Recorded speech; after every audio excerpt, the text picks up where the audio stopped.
Welcome back, everyone, to The Explainer. I'm absolutely thrilled you're joining me today because, well, we are mapping out a highly practical step-by-step journey. If you've ever thought about expanding your professional toolkit up in the last frontier, you are in exactly the right place. Today, we're going to walk through the complete administrative and regulatory framework for earning your Alaska Notary Public Commission. Just think about it. Whether you're looking to boost your resume, serve your local community with essential verification services, or even generate some supplemental income by setting your own notary fees, this commission is incredibly valuable. And in the next few minutes, we're going to completely demystify the process so you can apply with total confidence. Okay, let's dive into this and look at our roadmap. First, we'll cover the role of a notary, then eligibility requirements, the application and bond process, essential tools of the trade, duties and best practices, and we'll wrap the whole thing up with a quick conclusion and legal disclaimer. Section 1. Role of an Alaska Notary. Let's get a handle on what the job actually entails. So, what is a notary public? Simply put, it's an official appointed directly by the state. Your primary function is to serve the public as an impartial, completely unbiased witness. You're basically the frontline defense against fraud. By properly identifying signers, administering oaths, and acting as that neutral third party, you're the one giving legal documents their necessary weight and trust. Now, while most people apply for a regular commission, which lets you notarize for the general public statewide, there are actually a few distinct classes in Alaska. For instance, there's a limited governmental commission, and that's restricted entirely to federal, state, or municipal employees for official business only. And fascinatingly, active U.S. postmasters in Alaska have a special statutory allowance to perform notarial acts without a formal commission or bond. This ensures that highly remote rural Alaskan communities always have access to these vital civil services. Pretty cool, right? Moving on to Section 2, Eligibility and Key Requirements. Let's look at the qualifications you need to hit. The baseline criteria are strict, but pretty straightforward. You've got to be at least 18 years old and a legal resident of the United States. Crucially, though, you must establish physical residency in Alaska. That means maintaining a principal place of abode in the state for at least 30 consecutive days before applying, and you really must intend to remain in Alaska indefinitely. On top of that, you can't have a felony conviction in the past 10 years, and you could not have had a prior notary commission revoked for malfeasance. Now, what's really interesting about this next point is a huge myth we need to bust right now. Unlike a lot of other states, Alaska requires absolutely no mandatory state exam or official training to become a traditional or remote online notary. No way, right? While you are absolutely expected to understand the laws yourself, and hey, optional training courses are definitely available and recommended, the state doesn't actually force you to pass a test to get commissioned. Section 3, Application and Bond Process. Let's talk about securing that commission. Okay, before you apply, you're going to need a $2,500 4-year surety bond. But remember, and this is absolutely crucial, a surety bond does not protect you, the notary. It protects the public from your mistakes. If a claim is paid out, the surety company will come right after you to recover those funds. That's exactly why many notaries opt for optional errors and omissions, or E&O insurance. That's what actually protects your own personal assets from unintentional mistakes. And this brilliantly illustrates your options for that mandatory bond straight from the Alaska Notary Handbook. You essentially have two choices. You can purchase a commercial bond through an insurance agency, which is what most folks do, or you can secure a private bond, where a business or individual acts as a private surety on your behalf. Just keep in mind, you cannot act as your own surety. So, once you have your bond, the electronic application pathway is incredibly smooth. Here's the pipeline. Step 1, get that bond in hand.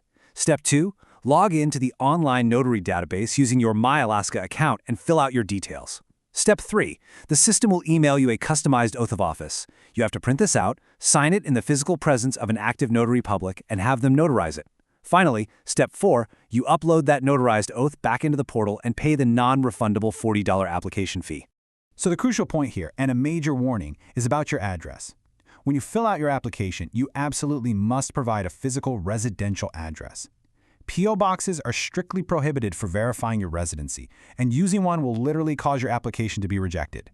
You can use a P.O. box for your public mailing address for sure, but your residential address has to be a real physical location.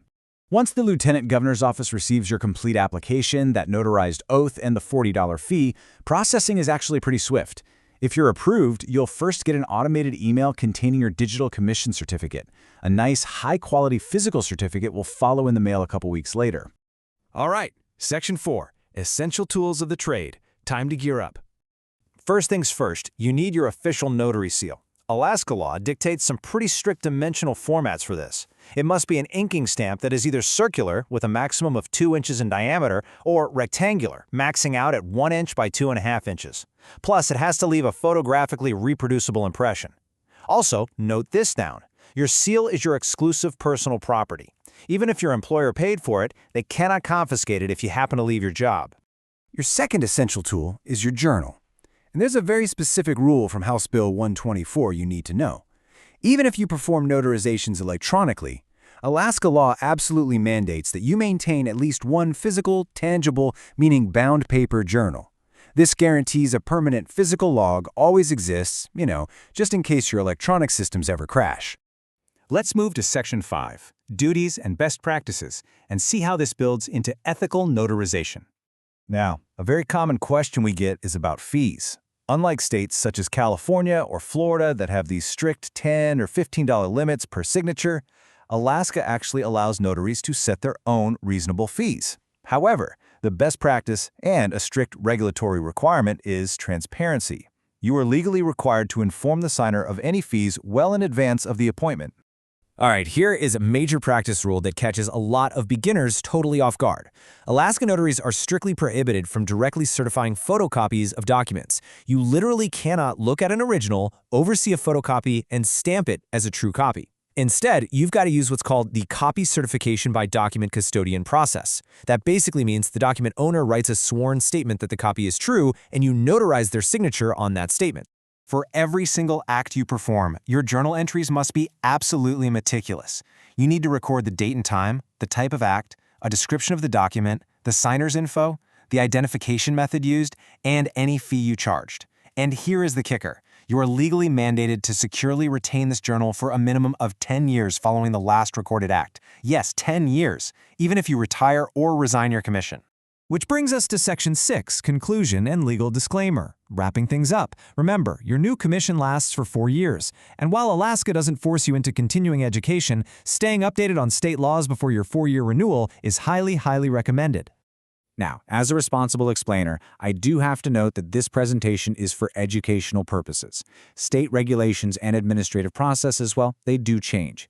You should always verify the latest statutes, rules, and application details directly with the Alaska Office of the Lieutenant Governor, or just consult a qualified legal professional for specific guidance. Earning your Alaska Notary Commission is just a fantastic way to elevate your professional standing, protect the public, and open some really exciting new doors. You now know the eligibility, you understand the bond, and you see exactly how the application flows. So the only thing left to ask is, are you ready to take the first step and apply today? Thanks so much for joining me on The Explainer, and happy learning.